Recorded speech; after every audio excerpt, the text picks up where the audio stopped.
Salut les amis, vous êtes bien sur Real Madrid Galactique, c'est Nano Andro, votre serviteur. Le match vient de se terminer. Victoire du Real Madrid à domicile contre l'Athletic Bilbao. Bon, un match intéressant, mais un match difficile, donc victoire arrachée difficilement. Qu'est-ce qu'on peut retirer des enseignements de ce match? Bon, d'abord on va regarder les statistiques ensemble. Donc, expected goal pour le Real 1,73 et 0,19 pour Bilbao. Voilà. Ensuite, en termes de possession de balle, on a eu la possession 74% contre 26. Donc, c'est un match qui a été globalement dominé par le Real Madrid en termes de possession de balle. C'est un match qui a été dominé dans l'ensemble, mais dominé sans maîtrise, encore une fois. Mais bon, ça, c'est le problème de notre équipe depuis le début de la saison. C'est qu'on fait des matchs qui ne sont pas du tout maîtrisés. Voilà. Là, Ancelotti a mis une composition pour moi qui a quand même eu du sens et qui nous a permis de proposer le match qu'on a proposé aujourd'hui. Donc, on a eu Kamavinga, bon, les Courtois dans les goals, Kamavinga à gauche, Rudiger, Asensio, Valverde à droite, Modric, Chouameni et Ceballos pour le milieu de terrain. Et en attaque, on a eu Vinicius, Bellingham et Rodrigo. Avec naturellement Bellingham en faux neuf. Donc effectivement, un peu comme la configuration de la saison dernière, où Bellingham a joué faux neuf toute la saison. Et on connaît le résultat qu'on a eu en fait.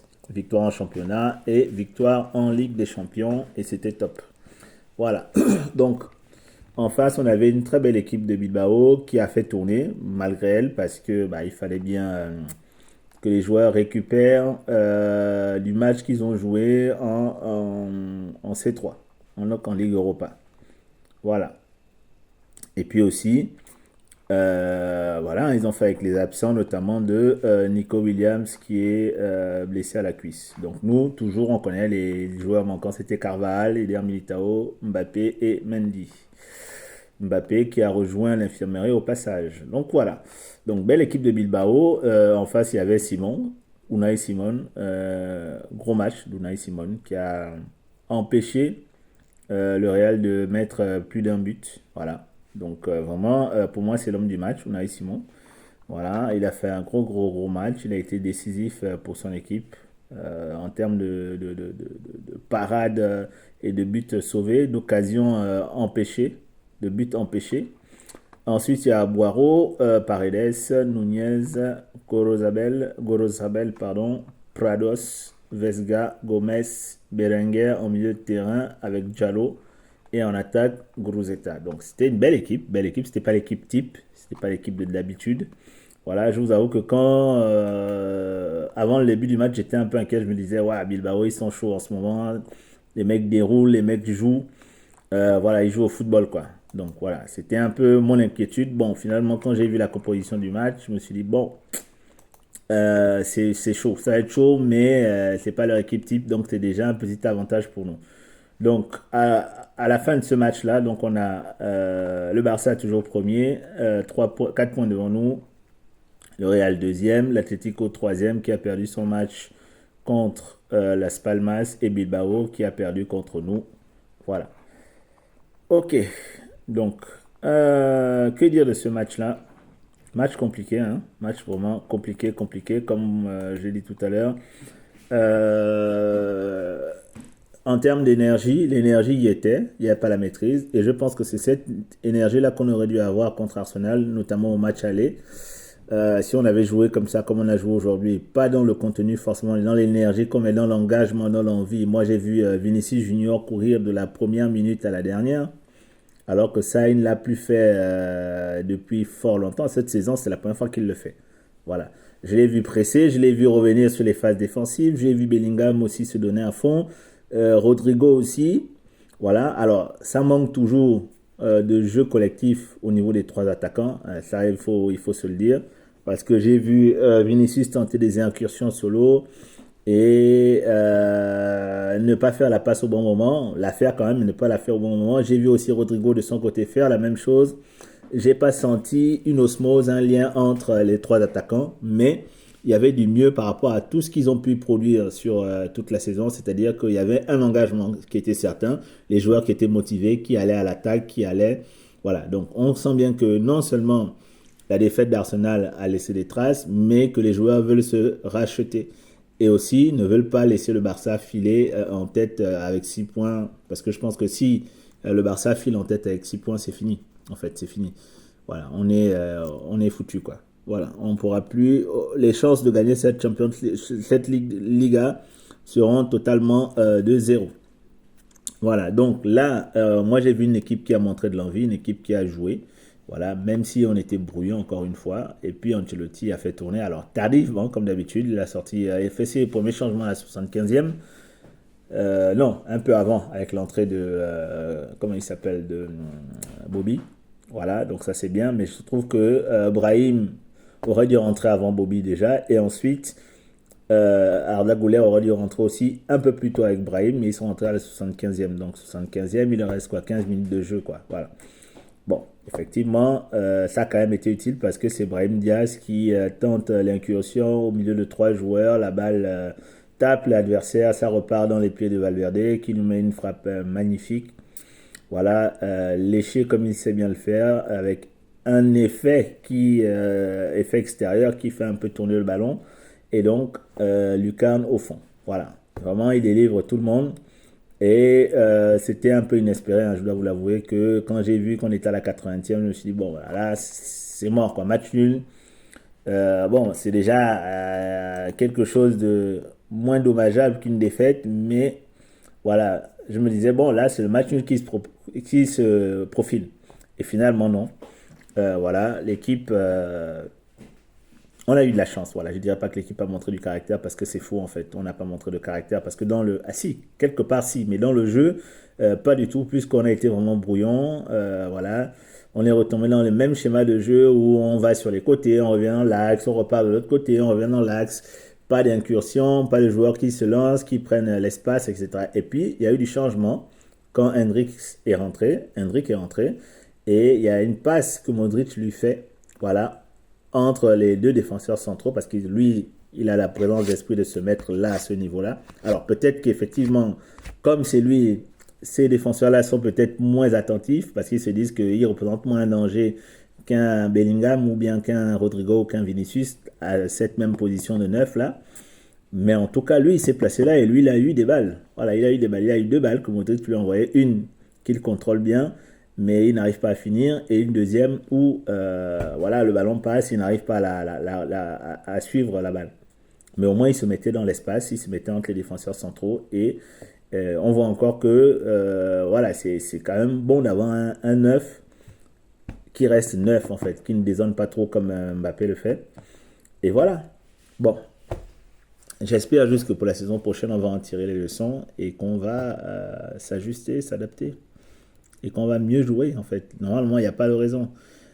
Donc, bon match de Kamavinga. Kamavinga a fait un gros match. Il a été très bon aujourd'hui. Voilà, il a vraiment été très bon. Voilà. Bon match de Kamavinga. Bon match de Rudiger qui a été simple, sobre, efficace, qui n'a pas fait la tête de con.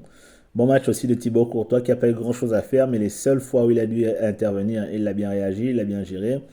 Asensio, ça va, match correct. Valverde, gros match. Voilà, c'est vraiment lui homme du match côté Real, mais homme du match des deux côtés pour moi c'est Unai Simon, je le dis clairement. Voilà. Rodrigo, je l'ai trouvé bon, mais pas exceptionnel. Bellingham, correct. Voilà. Chouameni, très bon match aussi.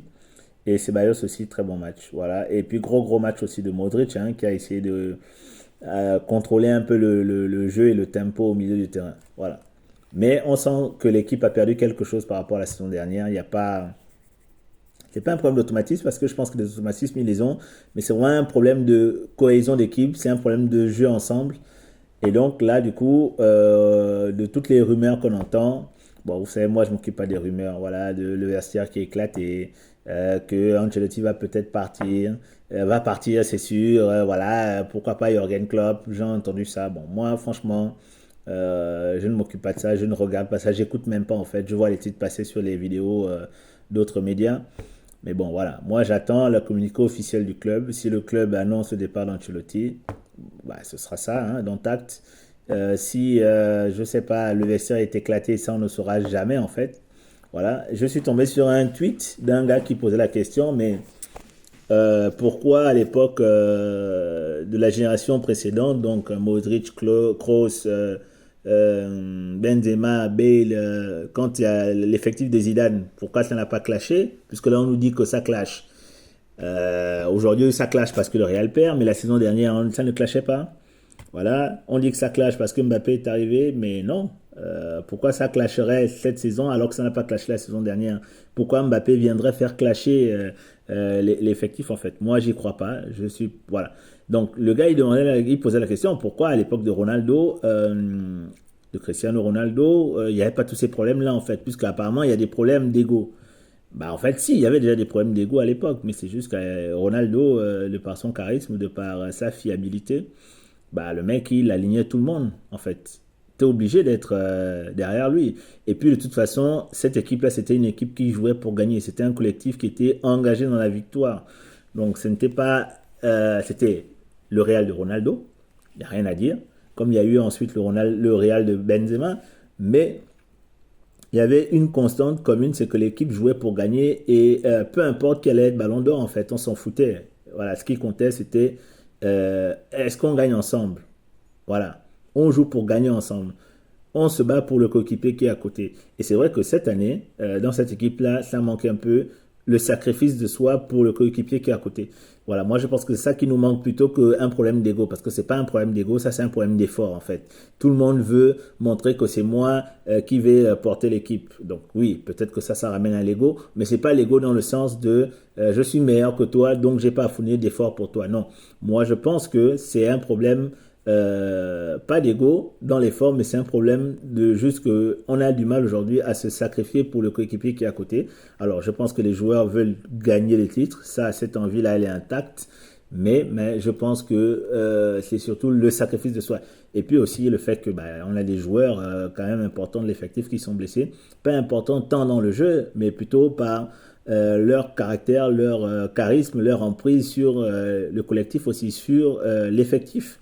Voilà, parce qu'un Carvajal qui s'entraîne avec vous au quotidien et qui remet les idées de tout le monde en place et qui est sur le terrain et qui peut gueuler, quand il n'est pas là, bah ça nous manque en fait, ça nous manque. Donc ça aussi, je pense qu'il y a ça. Un Militao, c'est pareil, c'est un joueur important de l'effectif en fait. Voilà, donc je pense que ça aussi, ça nous manque, ce côté-là, d'avoir des gens qui gueulent, des gens qui prennent la parole et qui tapent du poing sur la table. Là, aujourd'hui, qui va le faire? Modric, je ne pense pas que ce soit dans le tempérament de Modric, en fait, le tapeur de poing sur la table. Je ne pense pas. Peut-être. J'ai cru entendre, lire quelque part que Modric, apparemment, c'est mutisme. Mais bon, moi, j'y crois pas parce que je pense que ce n'est pas. Le vestiaire n'a pas explosé, en fait. Voilà. Le vestiaire n'a pas explosé. Voilà, c'est Romain Molina qui disait ça, effectivement. Mais le vestiaire n'a pas explosé. Parce que j'ai regardé la vidéo qu'il a faite sur le Real Madrid. C'est un des rares journalistes que j'écoute, que je regarde.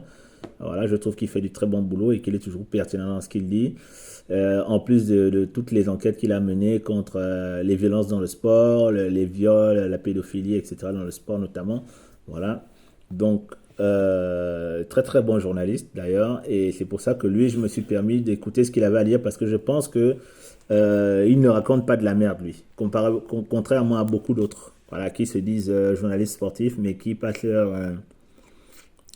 qui racontent beaucoup de merde à longueur de journée. Voilà. Bon, bref. En tout cas, big up à lui, c'est vraiment un bon Romain Molina. Voilà, je salue son travail. Je ne suis personne, moi, de toute façon, mais en tout cas, c'est un très bon journaliste. Donc voilà, donc moi je pense que c'est un problème d'effort, de joueurs qui ne veulent pas fournir les efforts pour le collectif, pour le voisin d'à côté, et ce n'est pas une histoire d'ego en fait, en réalité, parce qu'on a bien vu qu'aujourd'hui, voilà, les joueurs, en voulant se faire racheter par rapport au public, ont fourni les efforts qu'il faut.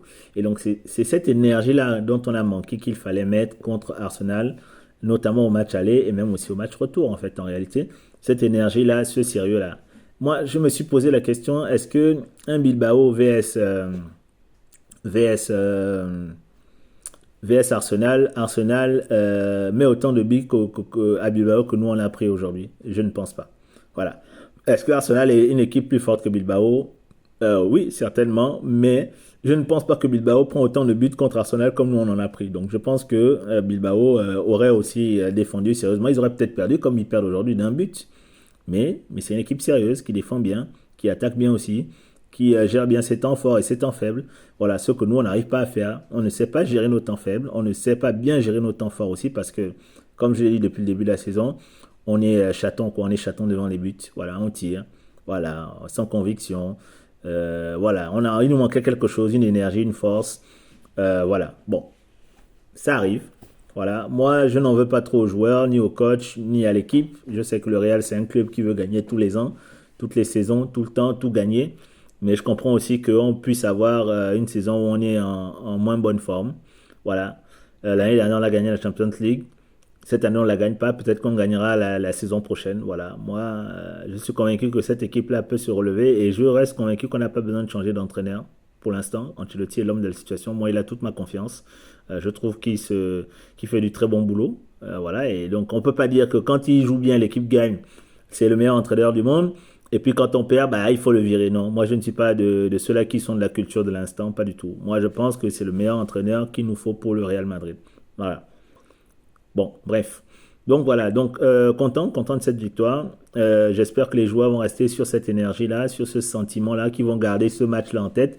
Je ne dirais pas que c'est un match référence, parce que en termes d'efficacité et de but, on n'a pas été bon, mais on a quand même su, en termes de détermination, aller chercher ce but-là. On a su presser comme il faut, défendre aussi mieux que dans les matchs précédents finalement. C'est juste qu'on a manqué de maîtrise dans les phases offensives qu'on a eues.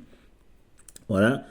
Mais qu'on garde ça en tête, cette énergie-là, ce sentiment-là de ce match-là, et qu'on continue comme ça, parce que le match contre le Barça, c'est bientôt. Voilà, et il faudrait qu'on gagne le match contre le Barça, parce que je pense qu'avant la fin de la saison, Barcelone va nous sortir un petit match nul quelque part, ou une défaite. Ça, je suis convaincu de ça. Et s'ils nous sortent un petit match nul ou une défaite, tant que nous on gagne, on a les chances encore de finir premier devant eux à plus un ou plus 2 points ou peut-être même plus 3 points.